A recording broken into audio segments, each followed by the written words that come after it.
Cinta sejati bukan tentang memiliki, tapi tentang merelakan, dan malam ini, gue bakal ceritain kisah yang bikin kalian mikir dua kali tentang arti mencintai. Sebelum mulai, dukung channel ini dulu ya. Like, subscribe, dan bunyikan loncengnya biar kalian gak ketinggalan kisah-kisah lainnya. Bagian 1, pertemuan yang gak disengaja. Gue masih ingat, hari itu hujan deras banget. Lapangan sekolah berubah jadi kolam renang dadakan. Gue, Arga, cowok biasa yang hidupnya lurus-lurus aja, lagi lari ke kantin sambil nutup kepala pakai buku. Saat itu gue lihat dia. Seseorang yang sama sekali gak gue kenal, berdiri sendirian di bawah atap kecil, memeluk tasnya, rambutnya basah kena gerimis. Namanya Naila. Dia murid pindahan baru yang belum punya banyak teman. Dan entah kenapa, waktu mata gue ketemu matanya, ada sesuatu yang bikin langkah gue berhenti. "Payung kamu ketinggalan ya?" Gue nanya.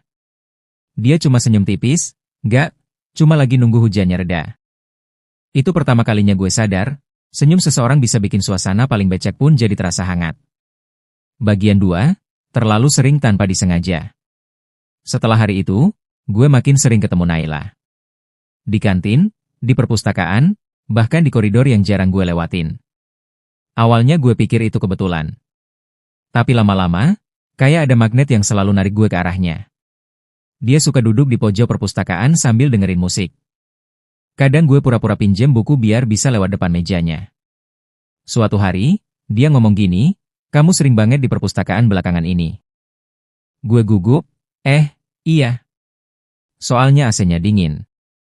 Padahal kenyataannya, AC di rumah gue jauh lebih dingin, cuma nggak ada Naila di situ. Dari obrolan-obrolan kecil itu, gue tahu dia suka warna biru, suka kopi susu, dan kalau lagi sedih biasanya dia ngegambar awan di buku catatannya.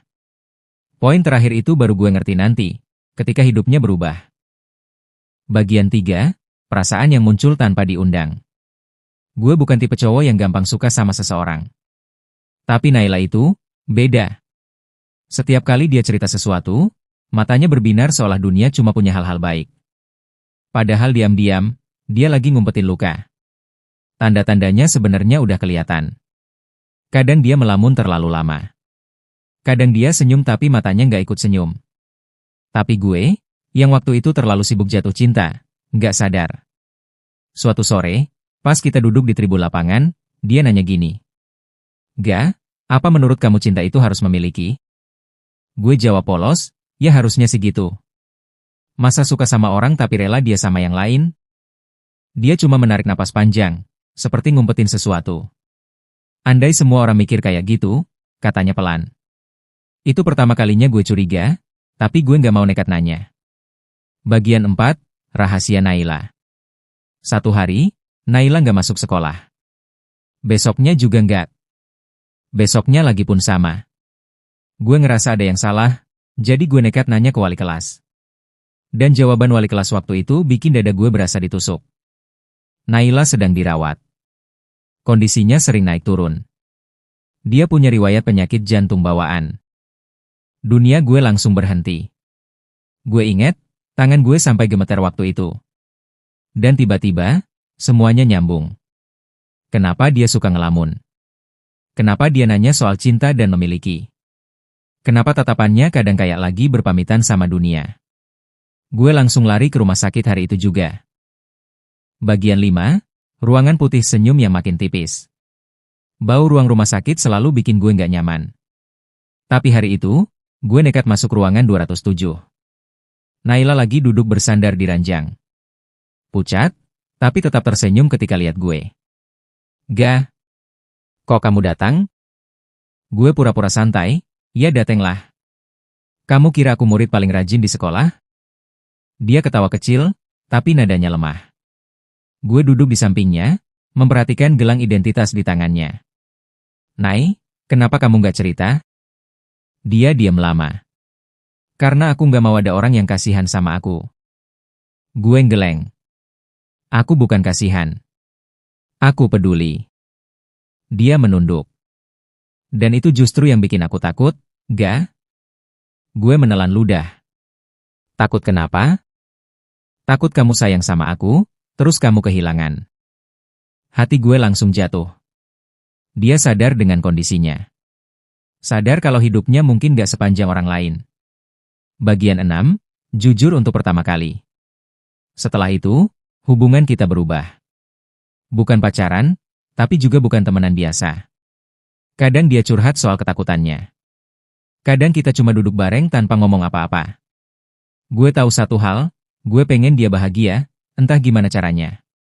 Suatu malam, pas gue mau pulang dari rumah sakit, Naila manggil gue. "Ga, kalau suatu hari aku pergi, kamu bakal gimana?" Gue langsung berhenti. "Ngomong apa sih kamu? Kamu gak bakal kemana-mana." Dia senyum tipis. "Jawab aja." Gue mikir sebentar. Aku bakal sedih. Tapi aku bakal belajar nerima. Karena kamu pernah bikin hidup aku lebih berarti. Dia menatap gue lama, matanya berkaca-kaca. "Terima kasih, Ga." Sejak hari itu, dia mulai ngasih jarak. Gue tahu dia baik, terlalu baik. Dia gak mau gue terluka karena dia. Bagian 7, orang ketiga yang gak gue sangka. Setelah 2 minggu, Naila kembali sekolah. Tapi ada yang beda. Dia sering jalan sama seseorang, cowok baru pindahan juga. Namanya Reno. Cowok yang bisa ngelawak kapan aja, ramah, dan gampang bikin Naila ketawa. Gue lihat mereka bareng, dan rasanya kayak ditampar. Awalnya gue marah. Gue ngerasa Naila ninggalin gue gitu aja. Sampai suatu hari, gue lihat mereka bertiga, Naila, ibunya, dan Reno, di rumah sakit. Reno ternyata anak dari dokter yang nangani Naila selama ini. Dia ngerti kondisi Naila, ngerti batasannya, dan Naila lebih nyaman cerita sama dia. Saat itu gue sadar. Gue sayang sama Naila. Tapi bukan berarti gue harus memiliki dia. Kadang orang yang paling kita sayang justru lebih aman di tangan orang lain. Bagian 8, pengakuan terakhir Naila. Suatu sore, Naila ngajak gue ke taman belakang sekolah. Tempat pertama kali dia cerita soal awan dan kopi susu. Dia duduk pelan, kelihatan capek. "Ga, aku mau ngomong sesuatu." Gue duduk di sampingnya. "Apa?" Dia tarik napas panjang. "Maaf kalau aku bikin kamu menjauh. Dan maaf, kalau selama ini aku bikin kamu berharap." Gue langsung bilang, "Nggak. Kamu nggak salah apa-apa, Nay." Dia menggeleng, air mata turun pelan. "Aku cuma nggak mau kamu terluka.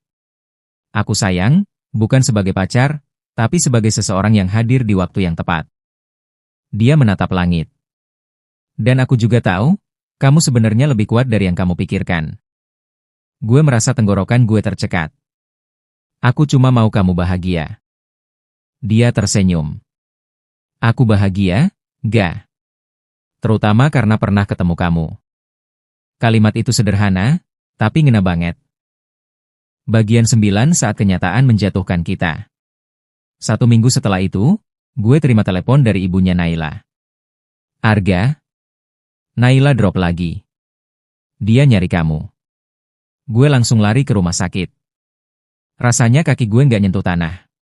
Di ruangan putih itu, Naila terbaring lemah. Alat-alat medis berdenting pelan. Dia melihat gue masuk, bibirnya bergerak pelan. "Ga, maaf ya." Gue duduk di sampingnya, menggenggam tangannya. "Gak usah ngomong apa-apa. Aku di sini." Dia mencoba tersenyum. "Aku titip sesuatu." "Terserah kamu, Nay." "Apa aja?" Dia menatap gue dengan mata yang udah mulai sayu. "Jangan berhenti hidup cuma karena aku pergi nanti." Kalimat itu nusuk kayak belati. Gue cuma bisa bilang, "Nay, kamu bakal baik-baik aja." "Aku yakin." Dia menutup mata pelan. "Aku sayang sama kamu, Ga. Tapi bukan untuk dimiliki, hanya untuk dikenang." Itu kalimat terakhir yang keluar dari bibirnya hari itu. Bagian 10 setelah kepergiannya. Beberapa hari kemudian, Naila pergi. Diam-diam. Tanpa drama. Tanpa pesan panjang. Tapi dia ninggalin banyak hal. Gue belajar bahwa cinta bukan cuma soal memegang erat. Kadang cinta harus merelakan, melepaskan, dan menjaga jarak demi kebahagiaan seseorang. Gue masih suka ke taman belakang sekolah. Kadang gue lihat awan yang bentuknya aneh dan gue senyum sendiri. Karena gue inget, Naila selalu bilang, awan itu bebas, ga. Dan cinta juga harus begitu. Bagian 11 penutup, edukasi makna. Cinta sejati bukan soal memiliki seseorang selamanya. Tapi tentang hadir ketika dia butuh, membuatnya tersenyum ketika dunia berat, dan merelakannya ketika itu yang terbaik. Gue pernah mencintai Naila. Dan gue nggak nyesel sama sekali. Karena dia ngajarin gue arti mencintai tanpa menuntut apa-apa. Kalau kalian pernah ngerasain cinta yang harus kalian relakan, kalian nggak sendirian. Terima kasih udah nonton sampai akhir. Jangan lupa subscribe, karena masih banyak kisah lain yang bakal bikin kalian belajar tentang cinta, hidup, dan kehilangan.